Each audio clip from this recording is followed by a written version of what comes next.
इयत्ता 7वी बालभारती पुस्तकातील पाठ वाट पाहताना. होळीनंतर थंडी झपाट्याने कमी होत जायची आणि आंब्यावर मोहर नुसता घमघमत असायचा. परीक्षा तोंडावर आलेली यायची. डोळे मिटताना मनात एकच विचार यायचा, उद्या कोकिळेचं कुहू ऐकू येईल बघू. ते पहाटे गाढ झोपेतच असताना तो आवाज कानावर यायचा, कुहू कुहू, आणि पापण्या टक्क उघडल्या जायच्या. त्या आवाजाची वाट पाहण्याचं सार्थक होऊन जायचं. सुट्टीची वाट पाहणं तर तेव्हापासूनच सुरू झालेलं असायचं. अभ्यासाचा आळस नसायचा, पाठांतर आवडायचं. नेमलेली पुस्तकं गोष्टींच्या पुस्तका इतकीच परत परत आवडीने वाचली जायची. पण अभ्यासाची वही व पुस्तक जरा बाजूला झालं की सुट्टीची आठवण उसळी मारून वर यायची.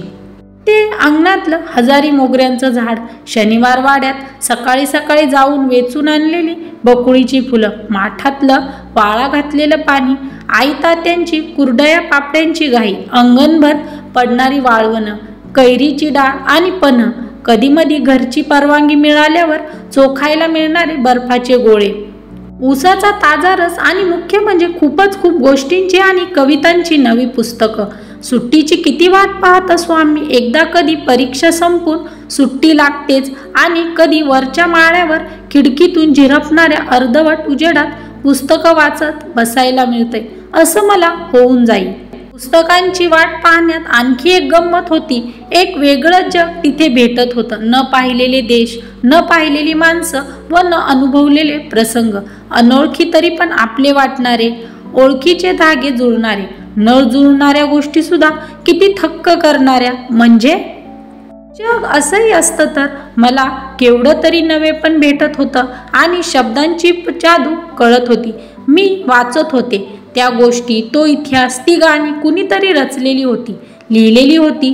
जे सुचलं, जे लिहावंसं वाटलं ते कसं लिहू शकली आहेत ही माणसं. मला भाषेची ताकद समजत होती, लेखकाच्या प्रतिभेची ताकद समजत होती.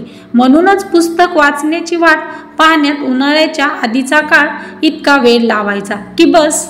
आणखी एक वाट पाहणं होतं पोपटांच्या थव्यांचं. आमच्या घरामध्ये एक मोठं उमराचं झाड होतं. ऊन तापण्याचे दिवस आले की त्यांचे थवे उमरावर येऊन उतरायचे. कशात तरीच पानांचं, गाठीगाठींचं ते झाड तेव्हा पिक्या उमरांनी आणि राघूंच्या हिरव्या पंखांनी इतकं सुंदर होऊन जायचं. मी वाट पाहायचे त्या थव्यांची, त्या लालसर गोड झालेल्या उमरांची, माझ्या मनात जाग्या होणाऱ्या कितीतरी कवितांची. अलीकडे एकदा एक सुरेख परदेशी सिनेमा पाहिला. Cinema postman in the mountain हे त्याचं नाव. पहाडी प्रदेशामधला एक जुना पोस्टमन आजारी पडतो. त्याच्या जागी त्याच्या मुलानं काम करायचं ठरतं. मुलगा काही फारसा उत्सुक नसतो त्या कामाला, पण शेवटी पत्रांचा पाठीवर घेऊन निघतो. त्याचे वडील पहिल्या वेळी त्याला सगळं काम समजावून द्यावं, दाखवावं म्हणून त्याच्याबरोबर असतात. वाहनांची सोय नसलेल्या लहान लहान वाड्या, वस्त्या पायी चालत हिंडायच्या. हे वाटतं तितकं सोपं काम नव्हतं. एका वस्तीवर दोघं बापलक येतात. तिथं एका झोपडीशी एक आंधळी म्हातारी बसलेली असते. पोस्टमन आल्याचं तिला बरोबर समजतं. ती आनंदून जाते. वडील पुढे होतात, मुलगा मागेच रेंगाळतो. वडिलांनी दिलेलं पत्र हातात घेऊन ती स्पर्शाने त्याचा आनंद भोगते. पोस्टमनलाच ते वाचायला सांगते. एकदा त्या म्हातारीकडे वडील पाहतात आणि पत्र वाचतात. म्हातारीच्या मुलाने तिला पाठवलेले ते पत्र असतं. त्यानं आपल्या आईची खूप प्रेमाने विचारपूस केलेली असते. तिला घेऊन जायला तो लवकरच येणार असल्याचं त्याने लिहिलेलं असतं. ते सगळं ऐकताना म्हातारीच्या तोंडावर खूप समाधान पसरतं. मुलगा थोड्या अनिच्छेनेच जेव्हा पुढे येतो तेव्हा त्याला दिसतं की बापाच्या हातात मुळी कोराच कागद आहे, त्यावर काही लिहिलेलंच नाही. म्हातारी त्याच्या बापाला पुन्हा पुन्हा धन्यवाद देते, आशीर्वाद देते. तिथून लांब आल्यावर मुलाला बाप सांगतो की ती म्हातारी आपल्या दूर गेलेल्या मुलाची वाट पाहत आहे, त्याच्या पत्राची, त्याच्या येण्याची. मुलगा कधीच तिला पत्र लिहित नाही, तिची चौकशी करत नाही. पण तिचं ते वाट पाहणं पोस्टमनला मात्र सहन होत नाही.